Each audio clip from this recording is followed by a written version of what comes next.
السلام علیکم ورحمۃ اللہ وبرکاتہ۔ دوستو، آپ کا استقبال ہے ہمارے تمام چینلز پر، مفتی ہارون ندوی آفیشیل پر، viral news live, viral news India پر۔ ایک بار پھر آپ کو عید کی مبارکباد۔ اب آئندہ کل سے قربانی ہوگی دوستو، قربانی ہوگی، تو میں مناسب سمجھتا ہوں کہ آپ کو قربانی کے تعلق سے کچھ ضروری باتیں بتا دوں۔ دیکھیے، میں نے اس سے پہلے آپ کو بتایا تھا کہ ہر صاحب حیثیت، ہر صاحب مال پر، جس کو اللہ نے مال دیا ہے، استطاعت دیا ہے، اس پر قربانی واجب ہے، واجب ہے، واجب ہے۔ اس نے قربانی کرنا ہی چاہیے۔ قربانی کا کوئی بدل نہیں، کوئی الٹرنیٹ نہیں۔ جو غلط باتیں چل رہی تھی کہ صدقہ ودقہ دے دے، یہ بالکل غلط بات ہے۔ قربانی ہر شخص پر واجب ہے۔ وہ جانور کو ذبح کر کے اللہ کے نام پر قربانی کریں اور اللہ کو راضی کریں۔ انشاءاللہ آئندہ کل تو میں بھی نہیں قربانی کروں گا، لیکن پرسوں کروں گا۔ تو خیر، قربانی کے تعلق سے پہلی بات میں آپ کو بتا دوں کہ قربانی کا مقصد آپ سمجھ لیں۔ قرآن کیا کہتا ہے کہ ان اللہ لا ينظر، قرآن کہتا ہے لن ينال اللہ لحومها ولا دماؤها ولكن يناله التقوى منكم، کہ اللہ کو نہ تمہاری قربانی کے جانور کا خون پہنچتا ہے، نہ گوشت پہنچتا ہے۔ خون تو کہا جاتا ہے گڈھے میں، نالی میں، جی ہاں، چمڑے مدرسے میں جاتے، کہیں بھی جاتے ہیں۔ گوشت کہا جاتا اپنے پیٹ میں، ایک آدھی مہینے تک کے جاتے رہتا۔ تو اللہ کو کیا پہنچتا ہے؟ تو اللہ نے کہا کہ وَلَكِنْ يَنَالُهُ التَّقْوَى مِنْكُمْ، اللہ کو جو تمہارے دل میں جذبہ ہے، کیا جذبے سے، کس جذبے سے تم قربانی کر رہے ہو، وہ اللہ کو جاتا ہے۔ تو کھانے کی نیت سے قربانی مت کرو، پارٹی کی نیت سے قربانی مت کرو، جھوٹی شان دکھانے کی نیت سے قربانی مت کرو، اللہ کو راضی کرنے کے لیے قربانی کرو۔ اور بلکہ علماء نے کہا کہ دیکھو، جو قربانی کے وقت دعا پڑھی جاتی نا، انی وجہت وجہی للذی فطر السماوات والارض حنیفا وما انا من المشرکین، ایسے ہی دوسرے اور کیا پڑھتے ہیں؟ قل ان صلاتی ونسکی ومحیای ومماتی للہ رب العالمین۔ تو یہ دعا میں اللہ نے قربانی کے مقصد کو بتا دیا کہ کہہ دو، کیا ہے؟ قل، حضور سے کہا جا رہا ہے، پیارے آقا محمد مصطفیٰ صلی اللہ علیہ وسلم سے کہا جا رہا ہے، قل، اے محمد کہہ دو، ان صلاتی، بے شک میری نماز، و نسکی، اور میری قربانی، و محیایا، اور میرا جینا، و مماتی، اور میرا مرنا، للہ رب العالمین، سب اللہ کے لیے ہے۔ تو قربانی بھی کس کے لیے کریں گے؟ اللہ کے لیے، کوئی اور دوسرا مقصد نہ ہو، کوئی اور دوسرا مقصد نہ ہو، کوئی اور دوسرا مقصد نہ ہو۔ اب آئیے، ایک ضروری بات آپ کو کہہ دوں گا۔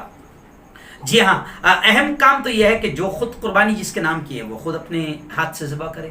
جی ہاں، یہ اچھی بات ہے۔ اور دوسری خاص بات یہ کہ کچھ لوگ اگر مثال کے طور پر ایک ہی بکرا کاٹ رہے ہیں، ایک ہی بکرا کاٹ رہے ہیں، تو اگر ان پر، اور وہ اکیلے مالک ہے اور ان کے پاس میں اتنا مال ہے کہ ان پر قربانی واجب ہے، تو وہ پھر دوسرے کسی اور کے نام کی قربانی نہ کرے۔ بعض لوگ کیا کرتے ہیں، ہم پہلی بار کر رہے ہیں تو پہلی بار نبی کے نام کی کرنا پڑتی نا، تو نبی نے آپ کو کوئی ٹھیکہ نہیں دیا ہے، پہلے آپ اپنے نام کی کرو، اور پھر اللہ نے آپ کو طاقت دی ہے اور آپ اور جانور لے کر کاٹ سکتے ہو، تو پہلے تو واجب آپ پر ہے، آپ اپنے نام کی کرو، پھر اس کے بعد میں حضرت محمد مصطفیٰ صلی اللہ علیہ وسلم کے نام کی کرنا چاہتے ہو بالکل کرو، صحابہ کے نام کی کرنا چاہتے ہو بالکل کرو، ماں کے نام کی، باپ کے نام کی، بھائی کے نام کی، مرے ہوئے رشتہ دار کے نام کی، جس کے بھی نام کی کرنا چاہتے ہو بالکل کرو، لیکن پہلے خود پر آپ کے نام کی قربانی واجب ہے۔ اس کے بعد پھر اللہ نے مال دیا ہے، طاقت دیا ہے، جتنوں کے نام کی کر سکتے ضرور کریں۔ تو یہ ایک اہم پوائنٹ تھا جو مجھے یاد آ گیا، اس لیے میں نے بیان کیا ہو۔ اچھا، کچھ لوگ کیا کرتے ہیں کہ اس سال میرے نام کی قربانی، پھر اگلے سال فرحان کے نام کی، پھر اس کے بعد نے فاطمہ کے نام کی، تو پورے خاندان کی ایک ویسا نہیں ہے۔ قربانی اسی شخص پر واجب ہے جو صاحب حیثیت ہے، صاحب مال ہے۔ تو قربانی، جیسے مثال کے طور پر میری بیوی ہے، میری بیوی کے پاس میں اتنا سونا ہے یا اتنے زیورات ہے کہ اس پر قربانی واجب ہو جاتی ہے، تو مجھ پر بھی واجب ہے اور میری بیوی پر بھی واجب ہے، دونوں کو کرنا پڑے گی، دونوں کو کرنا پڑے گی۔ اور یہ اتنی اہم عبادت ہے کہ نبی پاک نے فرمایا کہ قربانی کی طاقت کے باوجود اگر آپ قربانی نہ کریں تو تم کو ہماری عیدگاہ میں آنے کا بھی ادھیکار نہیں ہے، پھٹکنے کا بھی ادھیکار نہیں، یعنی آپ اندازہ لگاؤ۔ تو خیر، قربانی کرو، خوشی سے کرو، میں بڑی تیز آپ کو بول رہا ہوں، قربانی کرو، خوشی سے کرو، اللہ کے لیے کرو، ہر کام اللہ کے لیے کرو۔ اب آخری بات کہ دیکھو، ہم اس ملک میں رہتے ہیں، ٹھیک ہے، یہ ملک کسی کے باپ کا نہیں ہے، ہم نے بہت قربانیاں دی، ہمارے اسلاف نے قربانیاں دی اور اس کو آزاد کروایا ہے، تو ڈر کر بھی نہیں رہنا ہے، لیکن باولے چالے بھی نہیں کرنا ہے، ڈرنا بھی نہیں ہے لیکن باولے چالے بھی نہیں کرنا۔ باولے چالے کیا؟ باولے چالے یہ کہ جانور کو لے کے گھومتے پھر رہا پورے محلے میں رسی پکڑ کے، یہ باولے چالے ہے۔ محلے میں ہمارے ہندو بھائی بھی رہتے ہیں، برادران وطن رہتے ہیں، ان کے جذبات کا خیال کرنا، کیونکہ ان کے پاس میں اگر ان کو اس جانور کے کاٹنے سے اگر تکلیف ہوتی ہے تو ان کے جذبات کا بھی خیال رکھنا، ان کو بھی، ہمارے بھائیوں کو، ہندو بھائیوں کو بھی تکلیف نہ پہنچے۔ اور جو جانور مثال کے طور پر ابھی ہماری حکومت نے بین کی ہے، شریعوں کو شرارت کا موقع مل سکتا ہے، تو کوئی ایسا کام کرنا نہیں جس سے آپ تکلیف میں آئے، قوم تکلیف میں آئے، سماج تکلیف میں آئے۔